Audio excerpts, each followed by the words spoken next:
Olá, seja bem-vindo ao nosso canal. Vamos começar uma série hoje sobre mitologias. No nosso primeiro capítulo, a gente vai falar uma introdução à mitologia, o que é mito, tudo isso envolvendo. Mitologia é o conjunto de mitos. A palavra vem do grego mythos, que significa histórias que se contam, lenda. Para compreender melhor do que se fala os mitos, vamos tomar por exemplo dos mais antigos textos gregos conhecidos, a Ilíada e Odisseia, de Homero, que datam no século VI a.C. A Ilíada conta os feitos gregos durante a Guerra de Troia. A Odisseia conta a volta de Ulisses, rei da Ítaca, que depois da guerra vagueou pelos mares durante 10 anos, antes de retornar à sua pátria. A mitologia grega não foi criada em um só dia, por um poeta genial que inventou tudo em uma só vez. Esse conjunto de mitos se construiu aos poucos, a partir da tradição oral de povos muito diversos. Já no segundo milênio a.C., invasores vindos do norte instalaram-se em levas sucessivas na Grécia continental e nas ilhas. Eles foram os primeiros gregos, trouxeram suas lendas e suas crenças, que se misturaram àquelas que as populações originais. Não devemos esquecer que no Mediterrâneo, desde a remota antiguidade, era um lugar de intensa atividade comercial e marítima. Os mitos e lendas circulavam no mesmo ritmo dos navios. Eram contados nos povos pelos navegadores que vinham da Ásia, da África, assim como Afrodite, deusa do amor, Dionésio, deus do vinho, são divindades asiáticas importadas pela mitologia grega, onde pouco a pouco tornaram seu lugar.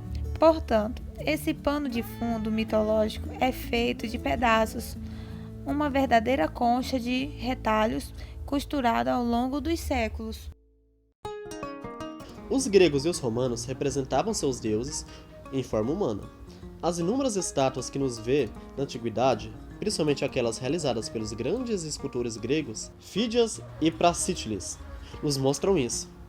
Em todos os relatos mitológicos, os deuses têm a mesma aparência dos seres humanos, também se comportam como eles. Por certo, imagina-se que eles fossem um pouco mais altos, mais fortes e até mesmo mais bonitos. Para os antigos, a única diferença entre eles era que os homens eram mortais e os deuses eram imortais. Essa diferença fundamental conferia aos deuses um poder sobrenatural, pois escapavam à natureza humana, que estava submetida à morte. Os deuses da mitologia grego-latina não morriam, mas nem por isso eram eternos, como os deuses cristãos. Por exemplo, segundo as religiões judaica, cristã ou muçulmana, Deus existe antes de tudo, por toda a eternidade, e foi ele que criou tudo.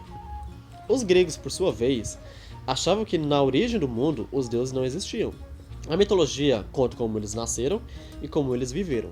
Os deuses gregos têm uma história, e essa história se assemelha a um sombrio drama familiar. Segundo os relatos mitológicos, gerações de deuses se enfrentaram, e sucessivamente alguns deuses foram tomando poder pela violência. Diz-se que, no início, era o caos, ou seja, não havia nem natureza, nem deuses, nem homens. Os primeiros filhos do caos foram a noite, Nix, e as trevas, Erebo. De Nix nasceu o céu, Urano, e a terra, Gaia, que foram os primeiros deuses. De sua união nasceram os titãs, sendo Crono o mais jovem deles. Além de contar o nascimento dos deuses e suas aventuras, a mitologia também conta os feitos dos homens. Não devemos esquecer que, por muitos anos, a narração que compõe o mosaico mitológico foram transmitidas pela tradição oral, verdadeira biblioteca viva na memória dos homens. As pessoas contavam umas às outras os feitos dos seus ancestrais.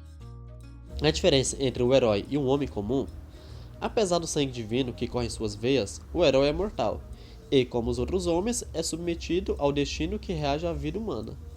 Mas o herói mitológico é dotado de qualidades sobre-humanas, é mais valente na luta do que os outros homens, é mais inteligente e mais hábil, ousa enfrentar os monstros e desafiar os oráculos. Os deuses da família com frequência lhes conferiam uma proteção especial, e muitas vezes, depois da sua morte, eles se tornavam deuses. No próximo episódio, vamos contar sobre a história da deusa do amor, Afrodite. Então, curte lá, comente e se inscreva no nosso canal. Até a próxima!